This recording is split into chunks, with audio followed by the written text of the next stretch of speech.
this series is going to be on the Coeur Tribe GIS Department's portal page.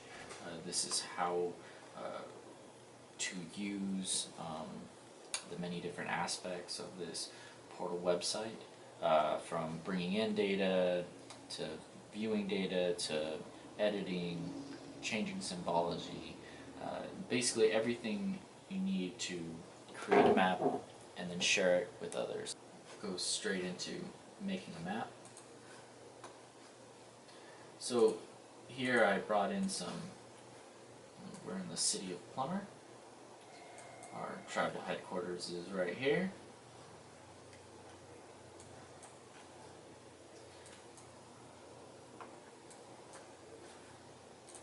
There has been some bookmarks made. And bookmarks are great for zooming from one location to the other without having to go zooming in and then trying to find the location and zoom out. You can just simply go to an area without worrying about going in and out and getting the frustrations of that. So what I did was, to get these layers here already, I did a search by layers. So in this add function, search by layers, and then I typed in what I was looking for.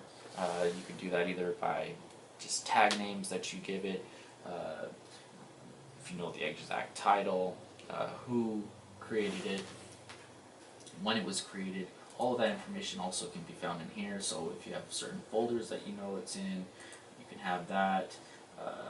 The item type, do you know what type it is, the date it was modified, when it was created, shared, everything. So you can filter out to get your specific piece of data. For me, we know it's buildings. I know it was streets. So there's my street center lines, and then food.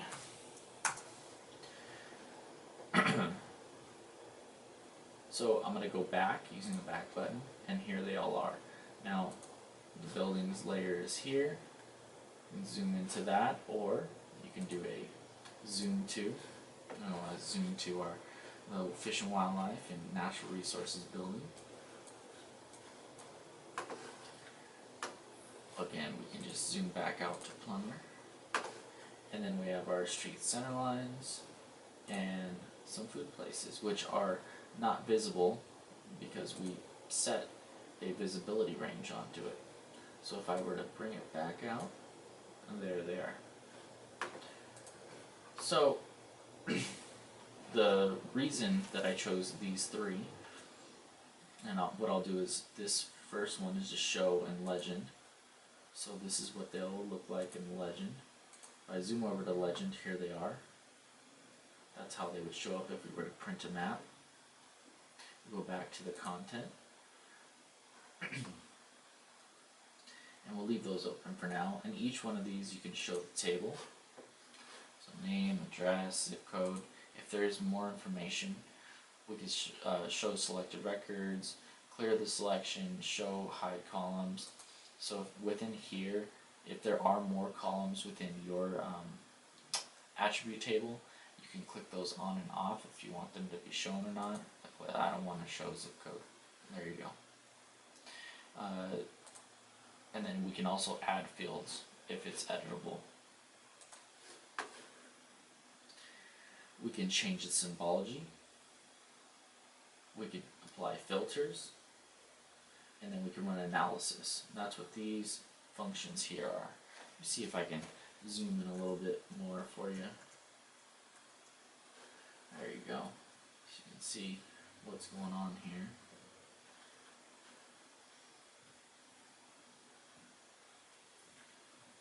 So again, this is the attribute, or what will be shown in the legend, your show your table, symbology, filters, and analysis. I'll zoom back out.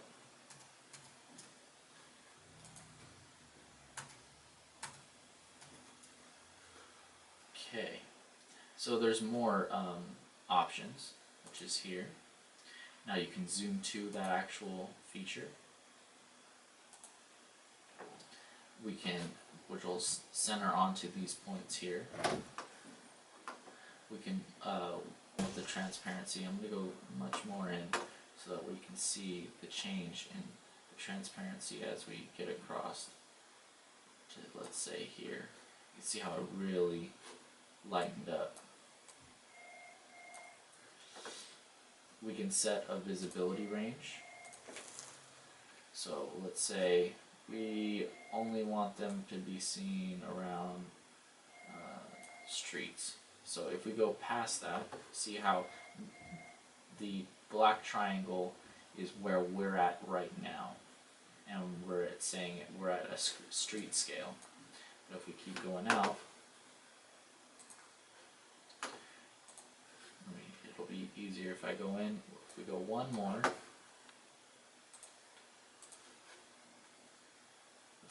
the buildings disappear. Now, why is this useful? Portal will only show a certain amount of points. So if you have thousands and thousands of points, let's say tree points, or even in a very congested city you have building points. If you have thousands and thousands of points, it will not draw all of them, and it'll actually give you a warning saying, hey, we cannot draw everything here. So that's one part of it. The second portion is, if you have a bunch of points, lines, polygons all over your map, you just have a lot of data in your map, it will run a little bit slower because it's trying to draw all this information. And if you're zooming around and panning around, it's trying to then redraw everything each time. So it'll make it a lot easier if, let's say you have a lot of points, that you only see a certain amount of them if you're right here. Because then only so many of that huge amount, that larger portion, will be focused, and it will draw faster and run smoother. So there's many different reasons, but it is a very good thing to know how, know that it's here and how to use it. So the next is we can rename this. I just want it to say building footprints. That looks nice, much nicer than what it was before. We can move them up and down.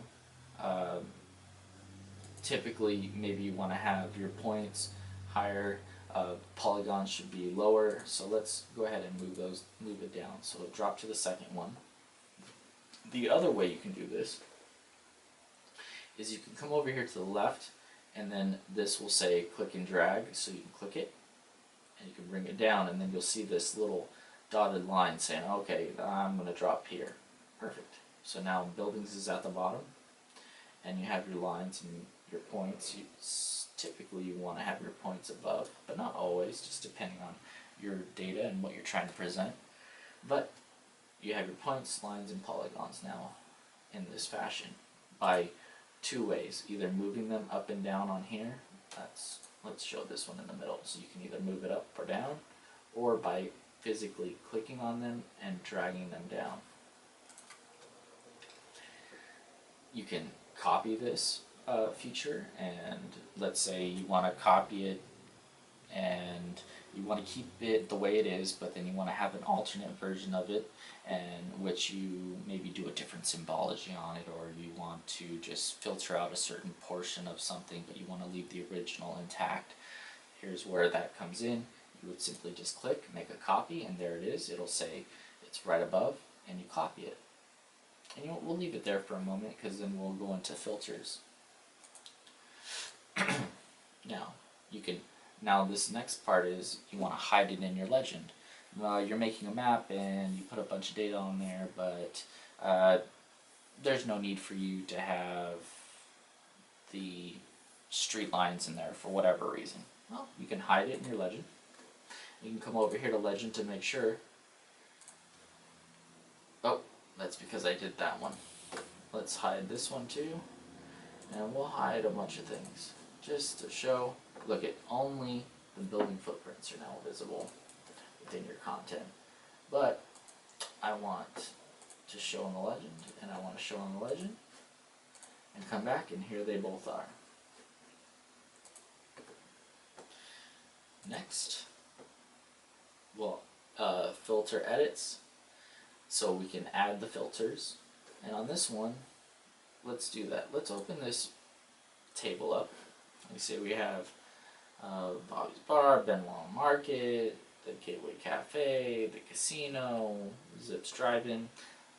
Let's do, I just want to see Benoit Market. So since it's part of that one, let's put a filter on here.